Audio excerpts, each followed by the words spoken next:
Hello everyone, I'm Sweet Baby Boy Christopher. That is the new title that Greg gave me. He says dashing no longer fits me. So he's giving me Sweet Baby Boy, Sweet Baby Buttery Boy. You know, just take your pick. Today, we're doing a video requested by MegT by that chapter. Mike, we're going to give it a go. For the people who don't want me to do Mike videos in that chapter, that's all I've really wanted to do now. So we're going to give it a go. I'm just going to keep saying that for no reason.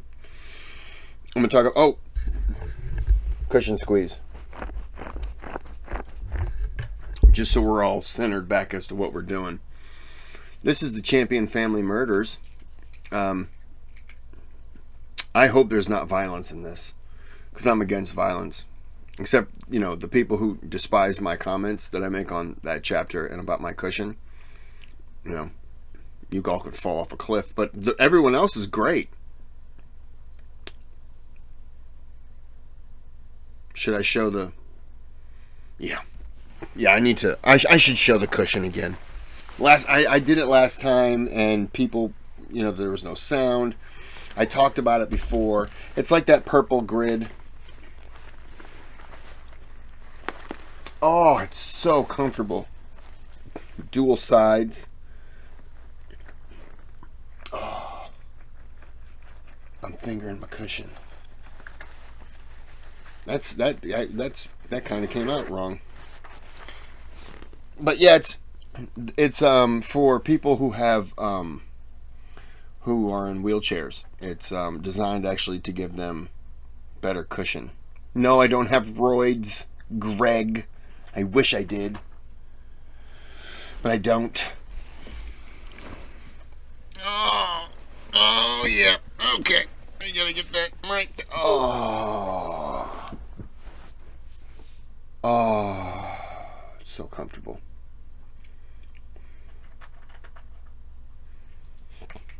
One of my dogs just ate, and she's wanting to eat again. You're so pretty. I'm gonna bite you. Yes, I am. I'm gonna bite your feet. I'm gonna bite your teeth off your face.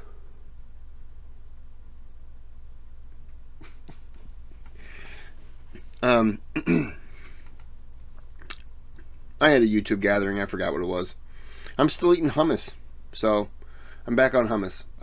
I switched off to some peanut M&Ms, but now I'm back. So I'm gonna do that. We're gonna watch this video. We're gonna eat some hummus. She's gonna eat, and we're gonna enjoy this together. Like and subscribe, and we'll probably get started. I want to do a countdown before I start the video. 1,000, 999, 998, 997, 996, 995, 994. I'm doing this so that we can all come together and watch the video. And I got to reset.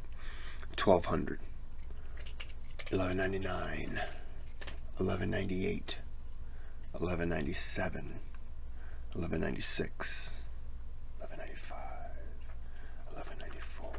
Oh, that dog's eating. I just lost count. Okay, 2,000. 1999, 1998, 1997. Oh. Let's just start the video. Hey you! Hey, it's Mike! My name is Mike, and in this we're gonna give it a we're go. off to Kentucky. Might even say off to the races. Should have said Derby. In this old one, we're talking about champions. Champions in the competition of who can be the worst possible. This one's a good one. I mean, not good at all, but you know what I mean. Because after Ryan Champion hired a guy to do a job, he said, you know what, fine. I'll do it myself. But he sure as hell didn't want it to look that way. Let's take it from there so I can stop talking around it and give it a go.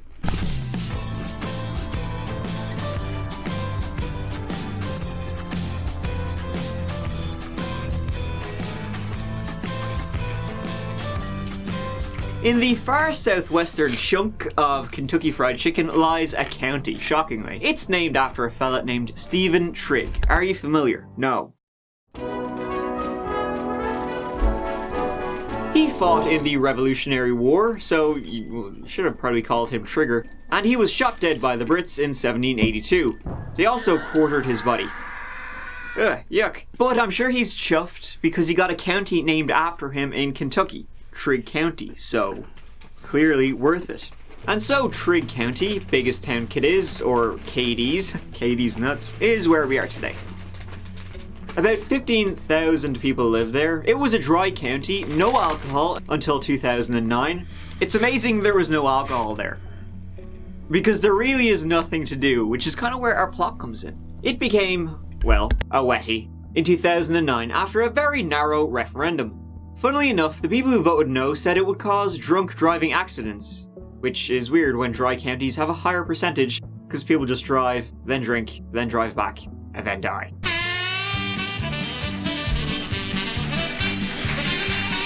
And anyways, okay, enough about that. Let's get to the meat and potatoes of today's video. The meat and potatoes being the murder of 4 people. The Champion family moved to the area in the 1950s. Lindsay Champion, at the time, being about knee-high to a grasshopper. And they were a farming family, with young Lindsay becoming the old one, and having a family of his selves. He worked at the Farmers Credit Union offices in Hopkinsville, Kentucky, for about 38 years. And during that time he married Joy, the joy of his life, his high school sweetheart, later becoming a high school teacher. Lindsay and Joy would try for many years to have kids together, but just wasn't meant to be. So, in 1978, they adopted baby Ryan when he was 3 months old. 5 years later, in 1983, they never stopped giving it a go. Who knows? They managed to have a child together. Joy would give birth to baby Emily. And so the family were a happy, quiet, church-going, God-fearing, nice country gang. Lindsay became director at the credit union. Joy named Educator of the Year in 2008. Ryan and Emily had a sibling rivalry from youth to the end. And eventually, Lindsay and Joy would retire. Ryan joined the military, where he remained for almost a decade before returning to Kentucky and moving to Oak Grove, about 30 minutes from downtown Katie's nuts.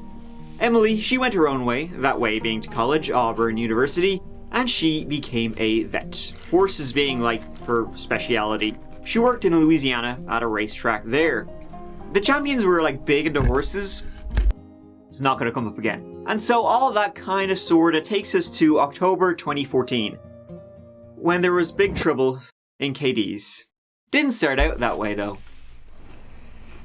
That autumnal October, as the leaves were falling, and red, orange and brown were the colours you'd see, Emily was back home in tiny KD's.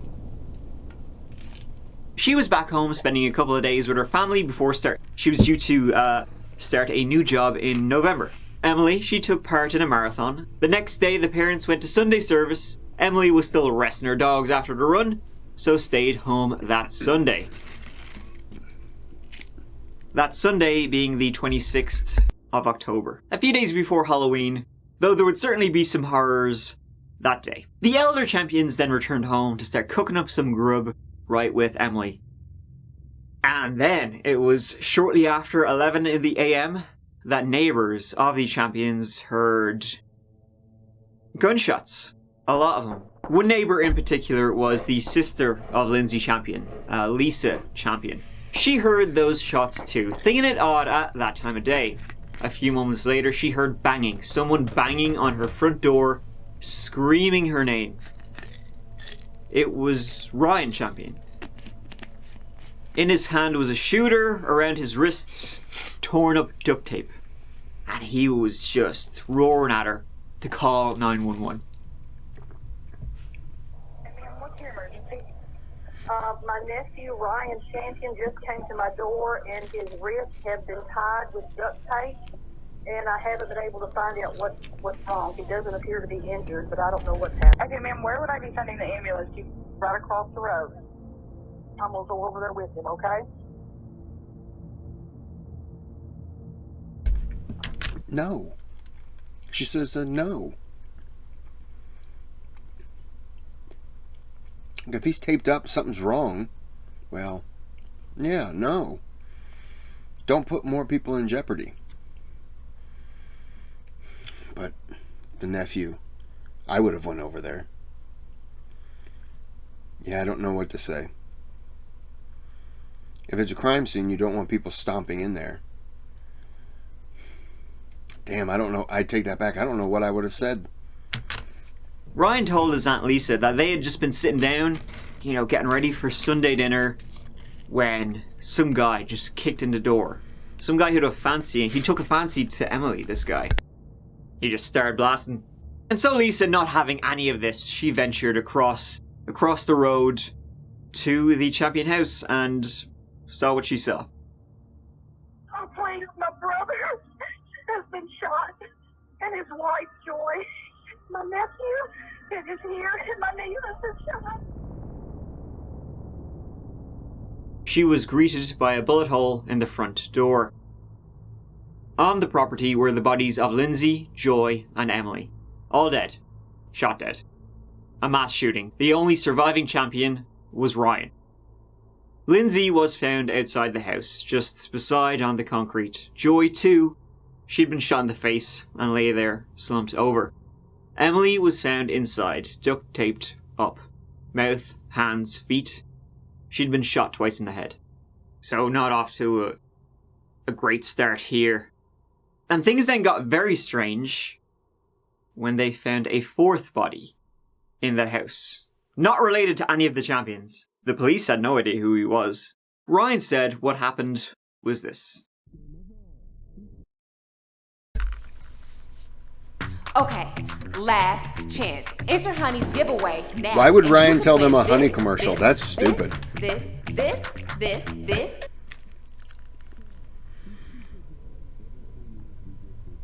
He had been chilling at the house on Old Dover Road, watching the telly with his sister, spending some time with her as she would only be back for a few days.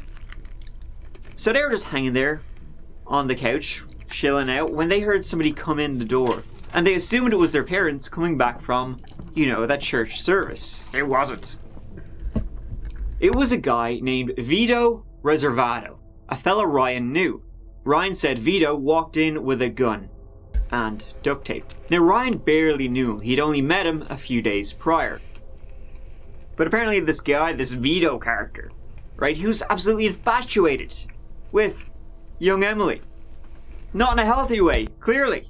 Vito then taped them both up, and just when he was finished, the elder champions arrived back home. Upon hearing their car, Vito rushed outside, and they just heard gunshots. Then Vito came back in, went past Ryan saying, "Excuse me," walked over to Emily, and put two in her head. Then he turned the gun on Ryan. A Ryan who said, "Not today." See, during this time, Ryan had managed to finagle his way out of the duct tape, and so when Vito turned the gun on him, Ryan, after a bit of a scuffle and action movie scene, Ryan managed to grab the gun off Vito. Bang, blew his head off. He avenged his fallen family. And then that Queen song played. Pretty dramatic, right? Well, you know, these things happen. The crime scene is in Cadiz, Kentucky. A suspect was also found dead. Police haven't released the name of that person yet or exactly what they think happened. Police arrived to find a horrific... I just want to say that this story that he's concocted, I'm having my doubts. discovery at this home off of Old Dover Road in Cadiz, Kentucky.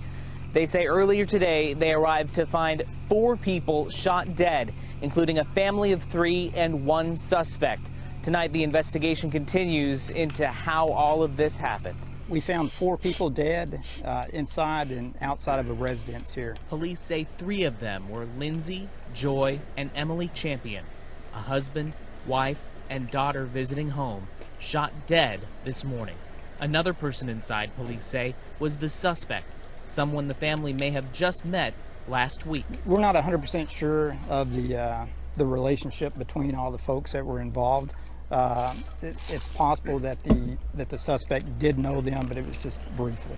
As afternoon turned to night, word came that there may have been another family member at home during the attack, someone who survived. This is a pretty gruesome crime for something like this to happen, to have multiple murders at one location. So that was Ryan's story, and he was sticking to it.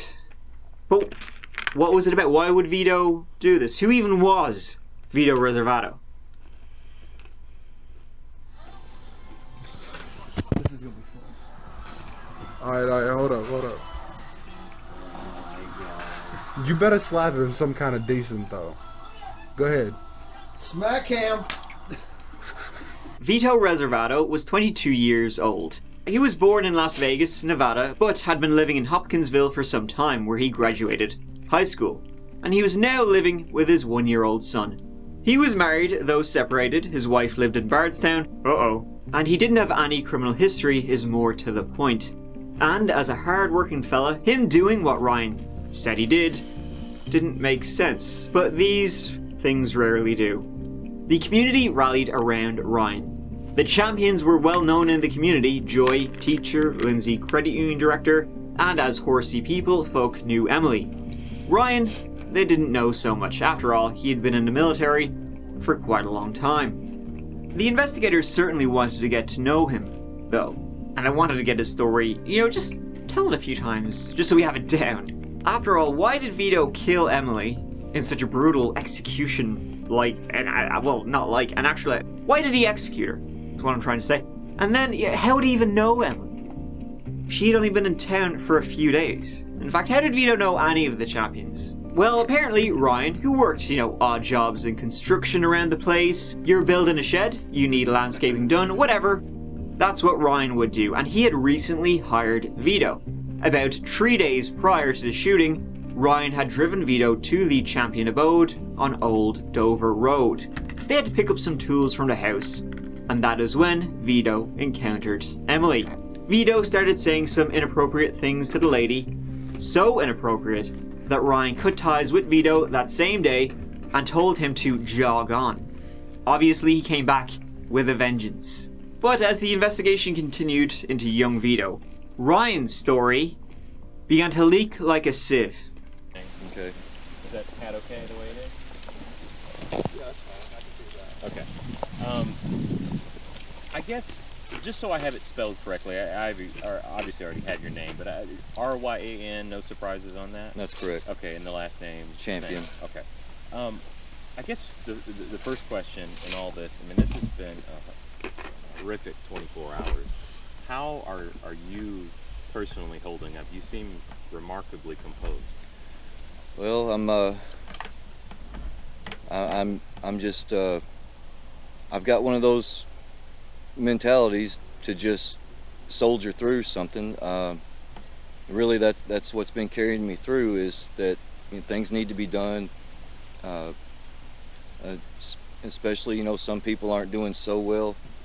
And to be honest, I really don't know yet, really, how to feel about any of it. I was kind of at a crossroads of being glad to get out of there, but at the same time, it was horrible. And it never really set in, never really set in until I'd say it took really a good hour to sink in. He was a new person to all of us. His relationship to us was only a couple of days old, but I don't think I can go into any more detail than that. But I was constantly trying to zone in on if I could do something. I was always looking for an opportunity, but it was so confusing. I'd love to tell you more about the scenario, but it was a very confusing scene, and it was my impression through a lot of it that something wasn't right. I could have done something, but it was always a risk. It was always a huge risk. It wasn't a simple solution. I read in one news report that my hands were bound, so I guess I can say that. My parents were unbelievably good people. Unbelievably good people. The police then went to speak with Vito's. When was the last time you did a proper cleanse of your intestines? Maybe you do them often, maybe you've never That's done one. personal business, But when my most people friend. hear the word cleanse, they envision juicing vegetables into strange green... To speak with Vito's roommates, and they learned a little bit more about him. One thing was that he had in fact been let go from his previous job 3 weeks earlier, and he was struggling to pay the bills for him and his young son. This guy, he was awkward at best when he talked to people. Awkward at best. And he didn't make a very good presentation of himself. He kind of came off as, he kind of had a vibe that would, make old people uneasy a little bit. He's not, he just kind of had that way. He never gave off any weird vibes, was a totally normal, happy dude. His roommates also told the police that the day of the shooting, when he had left their shared apartment that morning, they said he was acting off, just weird. He told them he'd be back in a couple of hours, he left his phone there. He never returned. Then, after Vito's friends saw this interview, his relationship to us was only a couple of days old, but I don't think I can go into any more detail than that. They told the police, no, Ryan is lying.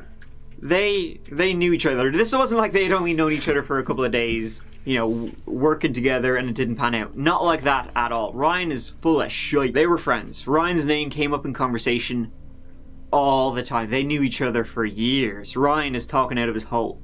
And they also told the police that, maybe a week before, Vito told his friends someone had told him they would pay him a certain amount of money, an extreme amount of money, to kill somebody. Ryan reenacted what he said happened for the police. And they said it was more or less hilarious. I mean, it would be if, The microscope was now on Ryan. Holes in his story. Holes like how many bullets were fired. And you said you were taped first, when in fact you can clearly see on the tape, the one that was around Ryan, that he was taped last. He was arrested for the 4 murders 2 days before his family's funeral. Champion told WKDZ WHVO radio from the Christian County Jail that he knows what took place at his parents' home in Cadiz, Kentucky, when his mother, father, and sister were found shot to death, along with the body of Theodore Roosevelt. Champion would not discuss details of that day, but did say he feels deep regret missing his family's funeral. I don't think that there really are words for it. I'm not ready at this time to deal with the immense amount of suffering and loss that this experience has forced on me. I can say that the officer's decision to arrest me on Friday caused me to miss out on a time with my family that I really needed to have. I'll never get that back. I'll never have that time, ever. At this stage, though, they had no idea why he did what he did, or why Vito was even there. It wasn't until someone who lived in Oak Grove, Ryan's where he lived, called the police saying that they had seen Ryan, Vito, and some woman eating together at a Waffle House. Another lie quashed. Ryan and Vito knew each other longer than he had said. And this woman, who's she?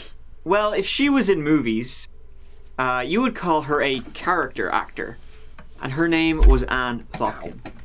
She was someone who defended Ryan when the eyebrow raises began. And not only that, Vito had been romantically involved with her daughter. But now, Kentucky State Police say Champion is responsible for the death of his father, Lindsey Champion, mother, Joy Champion, sister, Emily Champion, and Riser Vado.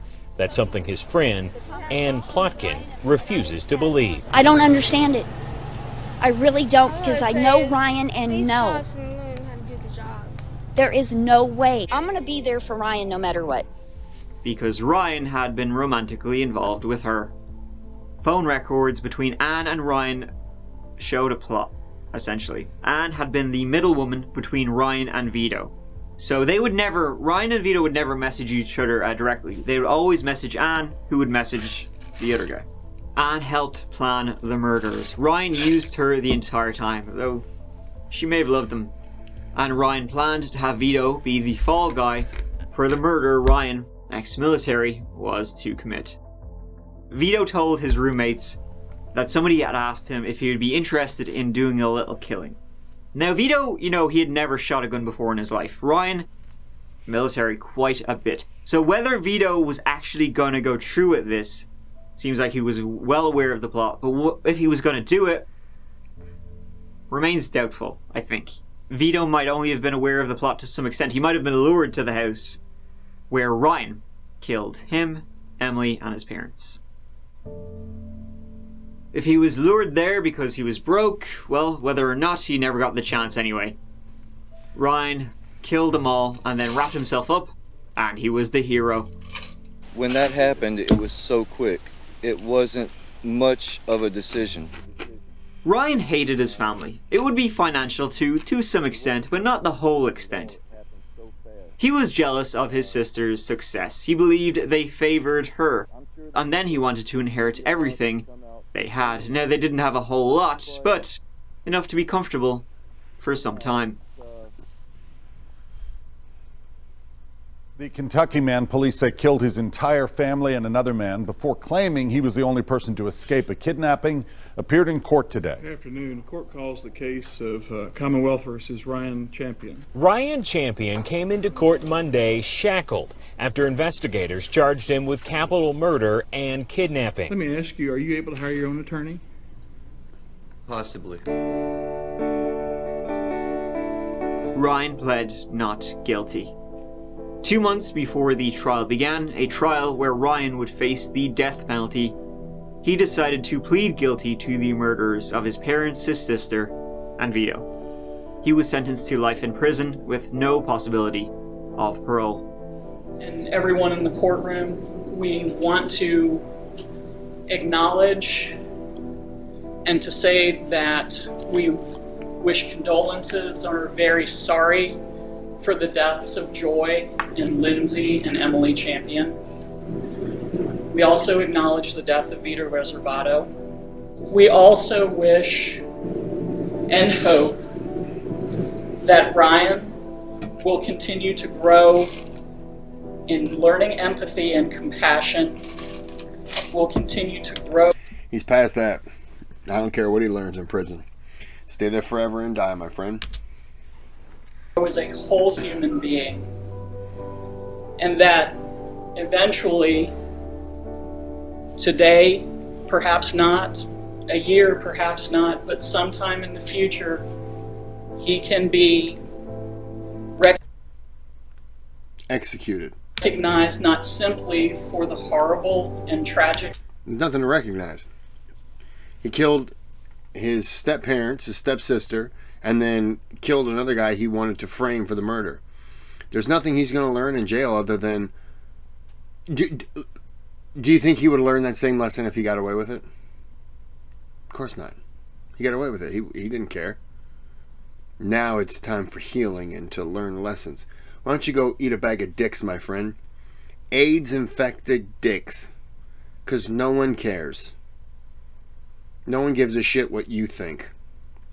This healing and all that. You took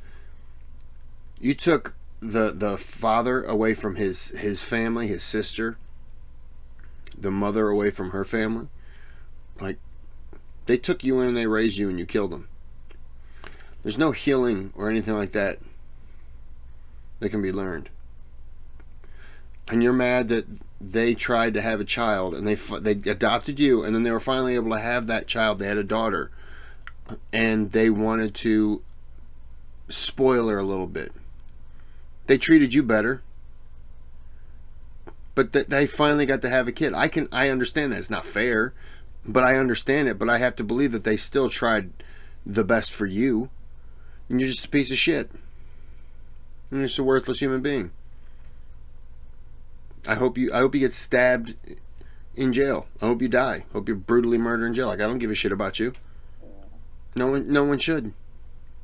Should be locked away in the darkness until your skin grows mold and moss. I could keep ranting. I'm not going to. That led us to the courtroom today. Shut up. But he will be recognized for more than the worst things that he has ever done. That's all he'll ever know. Police shut evil away for many lifetimes. Evil took our 3 precious lives from us, resulting in the quality of our lives being severely diminished. Yep. In May 2017, Anne Plotkin pled guilty herself. Pled guilty to 3 counts of complicity to murder, and she was sentenced to 22 years in prison. She was up for parole on the 7th of February 2019, petitioning for early medical release. She had a terminal illness. I don't care. Don't exactly know what. This was denied. Good. And Anne passed away the very next day. Good. I'm glad you're dead, bitch. And so ends the story of the Champion murders. A story which still has a lot of gaps in it, to some extent. I mean, Ryan harboring hatred, resentment his entire life, you know, towards a sister and parents who always loved him. Everybody said they always loved both their children equally. One was more successful, sure, but they never cared. God loved the fact, though, that he was gonna try and get a guy to kill his family, and he did it himself and killed that guy. Quite a plan. If only he wasn't a fucking idiot, it might have worked out. And all that anger, money, it's why we think he did it. He's never said. Even though he pled guilty, he never admitted doing what he did or showed any remorse. So we'll never know why or how everything went down exactly. He just said he was guilty, not that he did it. And that's how he will go out. What a chap. You know what I mean? By name and nature. Some people will hold on to that that power, that last little bit. He's never going to tell that he did it. You know, he pled guilty to it. We all know why, because he did it. But he'll never admit that. He's never going to say why. And the reason is because the family that's remaining, he doesn't want to give them that closure. Because he's an asshole.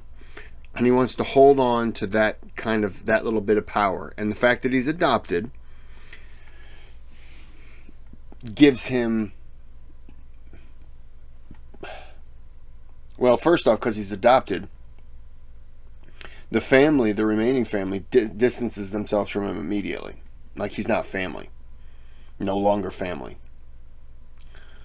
But he's not going to give up any little bit that he can hold on to, which is the power, the control. I'm sure maybe a deathbed confession, but more than likely, we don't care. We don't need to know. You don't need to know why he did it. He did it. You don't need to know what the motive behind it was. He did it. I mean, knowing that doesn't bring the relatives back. It doesn't make it any easier. It doesn't make the rest of your life feel like, okay, well, you know, we know that he did it. Well, you know why he did it. He's a piece of shit for a human being. Like, who cares? I understand closure, but you have it. You lost family members because he's an asshole. He's a piece of shit. He's worthless. His bitch died, and I hope that he dies the same way. I hope he suffers. So, I mean, that's what we can root for. Root for that. Here to that. Man, I really got filled with hate for this guy. I'm going to end the video here. I'm going to end this here, and I am going to, it's 5:30. I'm going to do another video. Oh, my back itches. Oh, that feels good. All right, I got to center myself. All right. We gave the cushion a squeeze. Everything's good. We've centered ourselves. We're feeling good. We're feeling fine. Red wine. Okay. Without dragging this on, we're going to go ahead and end the video right here. Like, subscribe. Have a good day. Have a good night. Welcome to the channel. I'm Kris. Oh, the YouTube gathering.